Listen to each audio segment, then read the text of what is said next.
맨발의 기봉이라는 제목의 영화를 잘 아실 겁니다. 실화를 바탕으로 해서 만든 코미디 드라마 영화인데요.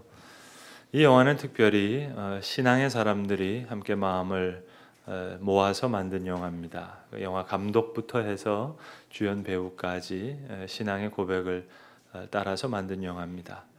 그래서 혹시 보신 분 여러분 기억하세요? 그 영화가 어떻게 시작되는지? 이 말로 시작됩니다. 모든 인생은 하나님에 의해서 쓰여진 동화와 같다. 그 글과 함께 시작되는 영화입니다. 왜냐하면 만든 분들의 모든 신앙의 고백이 그 말에 담겨 있기 때문입니다. 모든 인생은 하나님에 의해서 쓰여진 동화와 같다. 그 영화 감독님께서 최근에 다른 영화를 하나 만드셨습니다. 지금 상영 중에 있는데 저는 그분이 만든 영화인지 몰랐어요. 그냥 보러 갔다가 이거 영화를 보는데 분명히 그 영화 감독은 목사님 아들쯤 되겠다. 이 시나리오 쓴 분은 한 목사님 딸쯤 되는 그런 내공을 가졌겠다. 제 눈에는 그냥 100% 크리스천 무비로 그렇게 보였습니다. 그러고 나서 나중에 이제 영화를 보고 나서 보니까 이게 그 감독이 만든 영화더라고요. 제가 깜짝 놀랐습니다. 저의 높은 영화에 대한 안목 때문에. 물론 이 영화에는 맨발의 기봉이 같은 그런 멘트가 안 나와요. 그런데 제가 볼 때는 적어도 제 눈에는 처음부터 끝까지 이 영화의 내러티브를 끌고 가는 힘이 모든 인생은 하나님에 의해 쓰여진 동화와 같다. 그런 주제가 아니었나 생각합니다. 궁금하시죠? 무슨 영화인지. 벌써 한 300만 정도 보셨더라고요. 이게 역시 코미디 드라마 영화인데요. 형이라는 제목의 그 영화입니다. 목사는 누구냐? 제가 오늘 그 코미디 영화 줄거리를 여러분에게 드리고 싶은 마음은 이만큼도 없습니다. 그러나 목사는 누군가 하니 코미디를 보던 뉴스를 보던 복음의 코드를 읽어낼 수 있는 그런 사람이라 하겠습니다. 이 영화를 보시면은요, 성경책이 등장하는 두 장면이 있거든요. 이게 100% 영화 감독의 의도지요. 시나리오를 쓴 작가의 의도겠지요. 그런데 그 장면이 되게 웃긴 장면으로 코미디 영화니까는요 그렇게 등장한다고요. 그런데 이 그 주인공이 누구냐 하면 요즘 대세 배우인 조정석 씨인데요. 잘 모르세요? 질투의 화신 주인공. 이래도 모르시는 분은 납득이 이분인데 이 정과 시범의 사기꾼이에요. 근데 첫 장면에서 성경책이 나오는데 아주 의미 있는데 사기치려고 성경책이 나오는 거예요. 그러니까 착한 형 코스프레 하려고 성경 가지고 감옥에서 이제 사람들하고 인터뷰하는 겁니다. 근데 이건 100% 감독의 하나의 영화적인 장치지요. 이 사람의 하나의 변화가 있을 거다 하는 것을 이제 은연중에 이야기하는 겁니다. 그리고 이 영화에 아주 감초 같은 조연 배우가 하나 나오는데 그 배우가 누구냐면 엉터리 전도사님이세요. 그래서 매일 저 편의점에 가가지고 담배 사다가 담배 피는, 그리고 너무 이게 생활이 힘들어서 투잡, 쓰리잡을 뛰는데 이제 중국집 짱깨 배달하는 철가방으로 나옵니다. 아주 낡은 추리닝 바람에 편의점 가서 담배 사서 담배 피고 그러는데 그 엉터리 전도사님이 한 장면에 시장의 정육점에 가서 성경책 끼고 전도하는 장면이 나와요. 이것도 영화적인 장치지요. 이 사람의 변화가 있을 거다 하는 무언의 그 작가의 의도인 줄로 압니다. 정과 시범의 이 사기꾼 형, 맨날 담배 사다 피는 엉터리 전도사.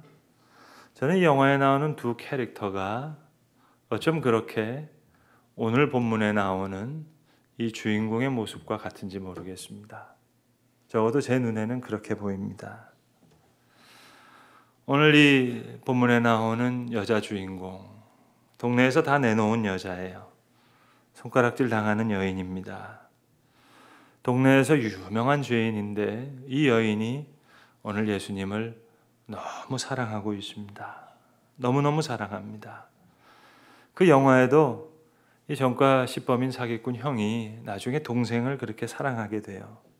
그리고 엉터리 사이비 같은 전도사님이 그 형제를 다 돌봐주는 사람이 됩니다. 물론 우스운 캐릭터로 나옵니다만 죽은 형을 위해서도 살아있는 동생을 위해서도 잘 섬기는 아주 유쾌한 목회자, 저보다 한 10배는 더 훌륭한 그런 목회자가 됩니다. 동화 같은 이야기죠. 모든 사람의 인생은 하나님에 의해 쓰여진 동화와 같다. 향유 옥합을 깬 오늘 이 여인, 얼마나 많은 사연이 있겠습니까?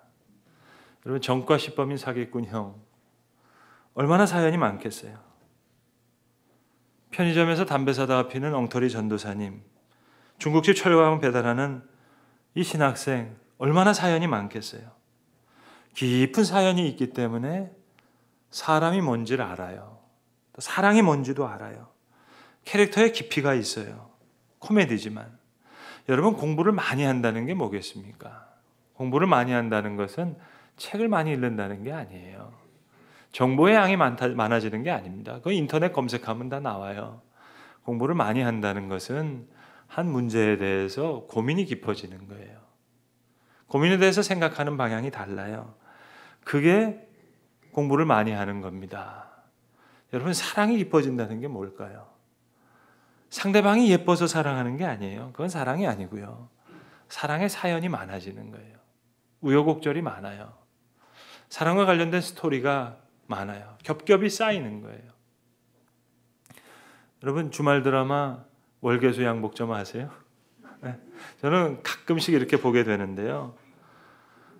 저는 그게 양복점이라고 해서 양복 만드는 이야기인 줄 알았더니 양복 만드는 이야기는 하나도 없던데요. 다 사랑 얘기잖아요. 양복점집 아들이 그 사랑의 사연이 있어요. 그 딸도 사연이 있잖아요. 기가 막힌 우여곡절이 있잖아요. 그 양복점에서 일하는 남자 직원도 사랑에 대한 사연이 있잖아요. 그 여자 직원도 사연이 많잖아요. 그래서 이제 뭐 며느리 되는 거 아니겠어요? 사랑은 그런 거라고요. 사연이 있어야 사랑이지. 스토리가 있어야 사랑이죠. 여러분, 오늘 본문의 장면을 한번 상상해 볼까요? 로마 사람들이 유대 나라를 점령하고 있을 때예요. 로마 사람이 유대를 점령하기 때문에 공개적으로 두 부류의 죄인이 생기게 됩니다. 하나가 세리고 또 다른 하나가 창녀예요. 여러분, 유대 율법에서는 창녀가 있을 수가 없습니다. 창녀가 나오면 돌을 잡아서 던져서 죽여야 되는 거예요. 근데 부득이하게 지금 로마가 지배하고 있단 말입니다. 그러니까 세리들이 로마 사람들을 위해서 세금을 걷듯이 이 로마 군인 중에 뭐 고위직에 있는 사람이건 그를 시중해야 될 창녀 아닌 창녀가 필요한 거예요. 그러니까 창녀는 유대 율법에 의하면 반드시 돌로 쳐 죽여야 되는데 그렇지를 못합니다. 이걸 없앴다가는 로마 군인들이 가정주부를 내놓고 요구할 판이에요. 그럼 어떻게 되겠어요? 부득불 창녀를 허락하는 겁니다. 그러니까 어떤 의미에서 이 창녀는 마을의 모든 여자의 순결을 지켜준다고 그렇게 할 수도 있습니다. 정확하게 나와 있지는 않지만 죄가 많은 여인이라고 나와 있지만 그렇게 한번 생각해 볼 수 있어요.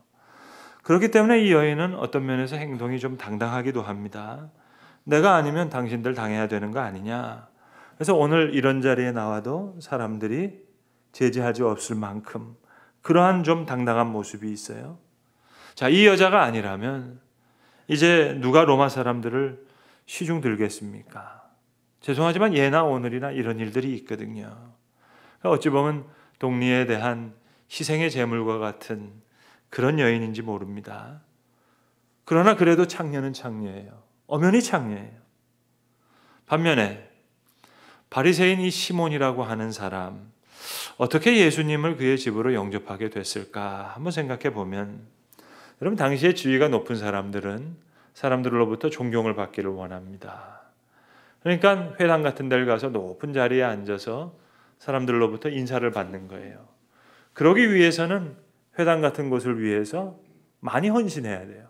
헌금도 많이 하고 봉사도 많이 하고 그래야 사람들로부터 환심을 받을 수 있을 거 아니겠습니까? 존경을 받는 거죠.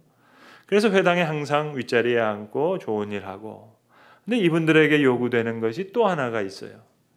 그게 바로 손대접을 하는 겁니다.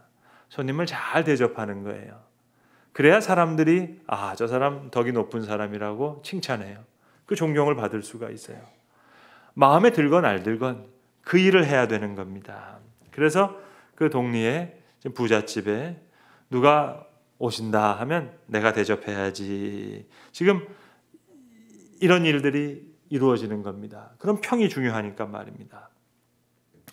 동서고금을 막론하고 이런 일은 종종 있었습니다. 우리나라에도요, 여러분. 수십 년 전을 한번 생각해 보세요. 동네가 다 초가집이에요. 그럴 때 꼭 귀갓집, 부잣집이 한두 채가 있거든요. 그러면 동리에 오는 귀한 손님은 마땅히 그 부잣집에서 대접하는 것으로, 사랑방에서 대접하는 것으로 돼 있었다고요. 옛날에는 교회에서도요, 여러분. 한 40년 전만 하더라도요. 그 교회 부흥회를 인도하시는 목사님이 오신다 그러면 숙박시설이 여의치 않을 때는 어떻게 하겠습니까? 그럼 마땅히 교회에서 가장 큰 집에 사시는 부자 성도, 거기에 이제 그 부흥회 강사로 오시는 목사님을 모시게 되어 있다고요. 자, 마치 그런 것과 같습니다. 자, 그래서 이렇게 영접을 하게 되는데, 자, 이렇게 손님을 영접하게 되면 그 손님을 영접하는 사람이 마땅히 해야 될 일들이 있어요.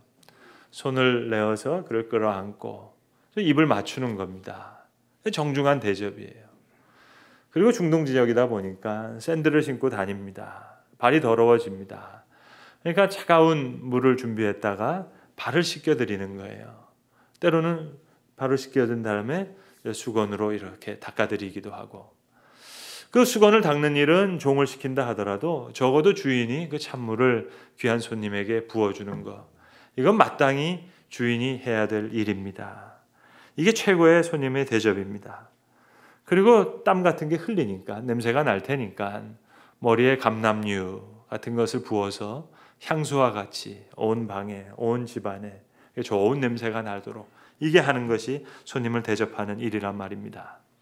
그런데 오늘 이 시몬이라고 하는 바리새인은 예수님을 영접했어요. 함께 잡수시기를 청했어요.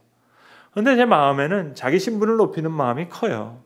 그러니까 예수님을 영접하면서도 그냥 음식만 준비했단 말입니다. 정성을 들이지 못했단 말입니다. 그런데 이 여인이 울면서 들어오면서 눈물로 예수님의 발을 적시는 거예요. 그리고 머리털로 닦는 거예요. 그리고 계속 그 발에다 입을 맞추기 시작합니다. 그리고 그 발에 향유를 부어요. 바리새인 시몬이 못마땅하게 생각하는 겁니다. 이 시몬이 못마땅하게 생각하는 것을 알고 예수님이 지금 비유를 들어서 말씀해 주시는 거예요. 시몬아, 내가 너에게 해줄 말이 있구나. 500데나리온과 50데나리온 빚진 두 사람이 있는데, 자, 이 빚진 사람들이 갚을 길이 없어서 이 주인이 둘 다 빚을 다 탕감해 주었다. 그렇다면 둘 중에 누가 더 그를 사랑하겠느냐? 예, 많이 탕감받은 자입니다. 그래, 네 말이 옳다. 시몬아, 네가 이 여인을 보느냐? 내가 너의 집에 들어올 때 너는 발 씻을 물도 내게 주지 않았거니와 이 여인은 눈물로 내 발을 닦았고 머리털로 닦았고 너는 내게 입 맞추지도 않았지만 이 여인은 계속해서 나에게 발에 입 맞추기를 그치지 아니하고 있고 너는 내 머리에 감람류 하나를 붓지 않았지만 이 여인은 향유 옥합을 내 발에 부었느니라. 자, 그러면서 얘기하시는 겁니다. 많이 탕감받은 자가 많이 사랑하느니라. 여러분, 이 여인은 사연이 많아요. 스토리가 많아요. 그러니까 믿음의 고백의 결이 달라요. 발 씻은 물이 아니라 눈물이에요. 입 맞추는 것이 아니라 발에 입을 맞추고 있어요. 감람류가 아니라 향유 옥합이에요. 그걸 발에 부어요. 사랑하는 성도 여러분, 한 해가 가고 또 새로운 새해가 올 것입니다. 해마다 다가오는 성탄절입니다. 같은 성탄절입니까? 아니면 다른 성탄절입니까?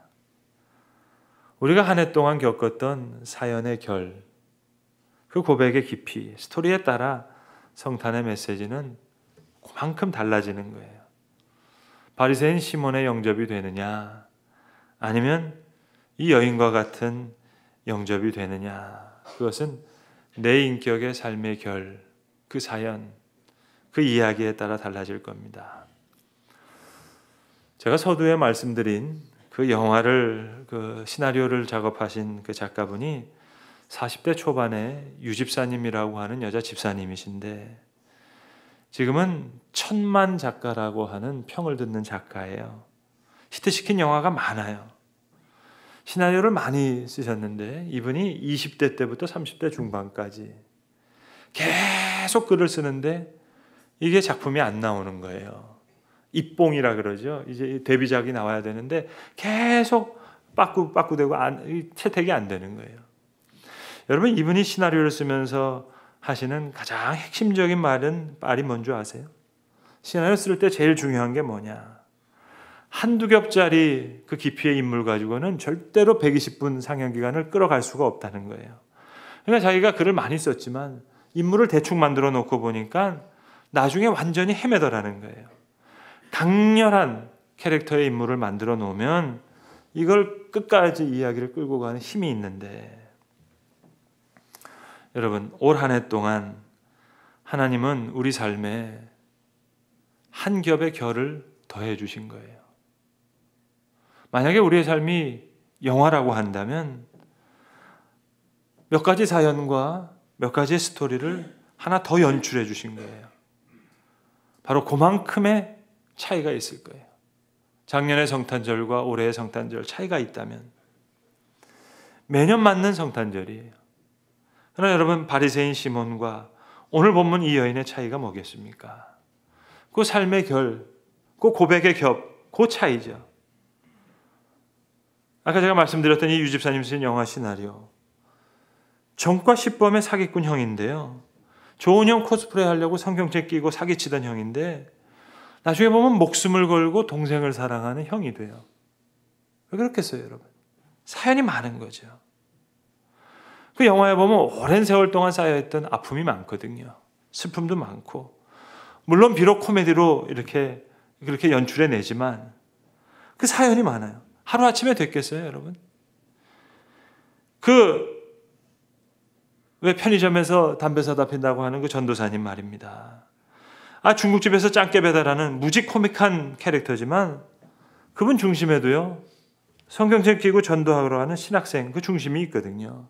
물론 영화에서는 무지 웃긴 캐릭터로 그려지지만 그 캐릭터의 깊이가 있기 때문에 나중에 형제를 섬기고 사랑하는 그런 인물로 그려져도 절대로 어색하지가 않아요.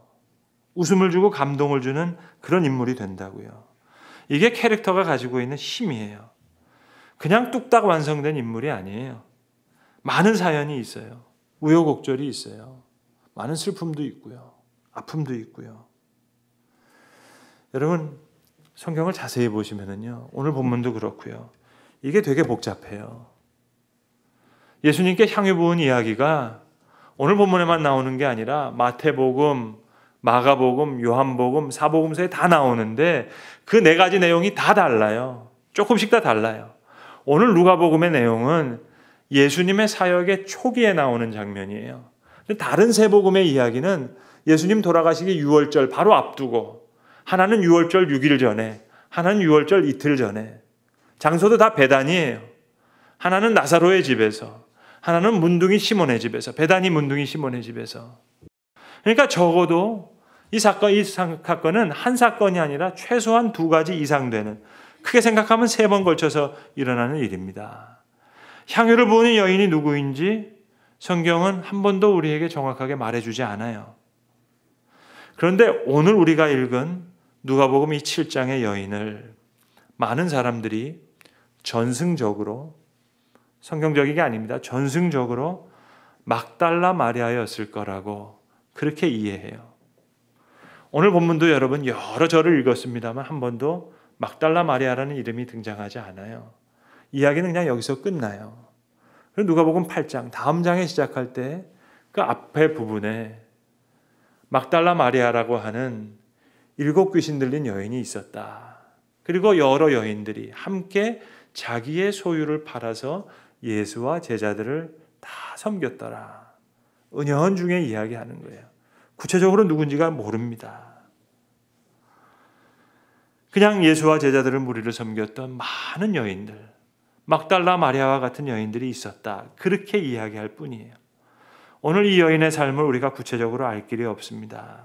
그러나 모든 인생이 하나님에 의해 쓰여진 동화와 같은 것이 사실이라면, 만일 오늘 본문의 이 여인이 막달라 마리아였다면 하나님이 빚으시는 우리의 인생은 동화와 같다는 사실이 분명한 사실인 것 같습니다.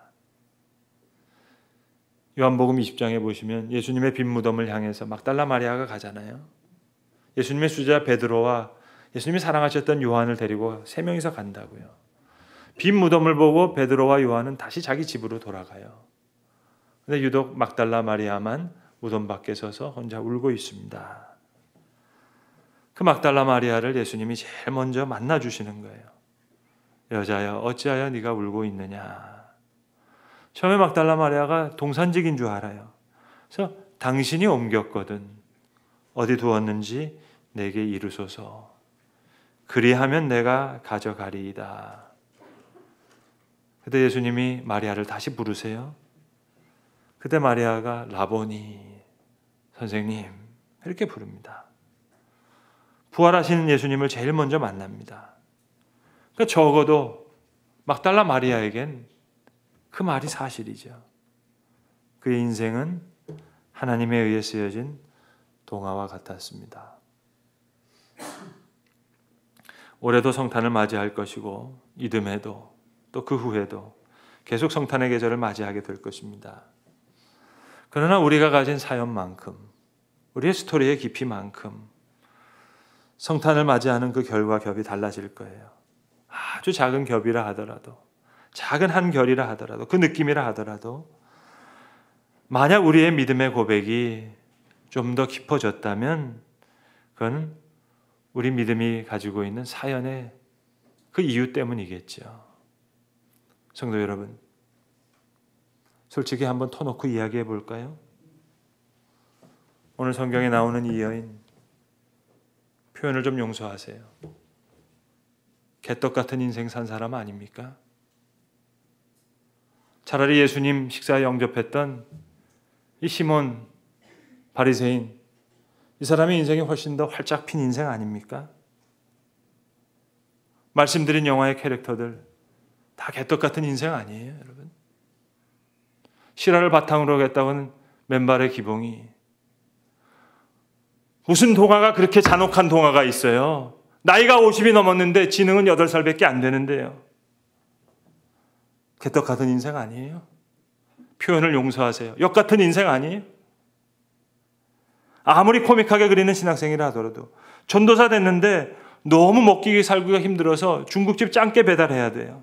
개떡 같은 인생이죠. 그러니까 편의점에서 매일 담배 사다가 피잖아요. 그런데 믿음의 세계를 지향하는 감독은 이 얘기해주고 싶은 거예요. 정말로 기도하면서 이 대본을 썼던 이 집사님은 말해주고 싶은 거예요. 우리의 인생이 하나님에 의해 쓰여진 동화와 같다고. 사실은 영화 감독도 시나리오 작가도 아닌 하나님께서 우리에게 들려주고 싶은 말씀이죠. 그래서 오늘 주님이 말씀하시는 겁니다. 이 둘 중 누가 더 사랑하겠느냐? 시몬아, 너는 내게 발 씻을 물도 주지 아니하였거니와 이 여인은 눈물로 내 발을 적셨고 머리털로 닦았고 너는 내게 입 맞추지 아니하였거니와 이 여인은 계속해서 내 발에 입 맞추고 있고 너는 내 머리에 감람류 하나를 붓지 않았지만 이 여인은 향유 옥합을 내 발에 부었느니라. 사함을 받은 일이 적은 자는 적게 사랑하느니라. 이 여인의 인생이 하나님에 의해 쓰여진 아름다운 동화와 같은 이야기가 되었던 것입니다. 기도하겠습니다.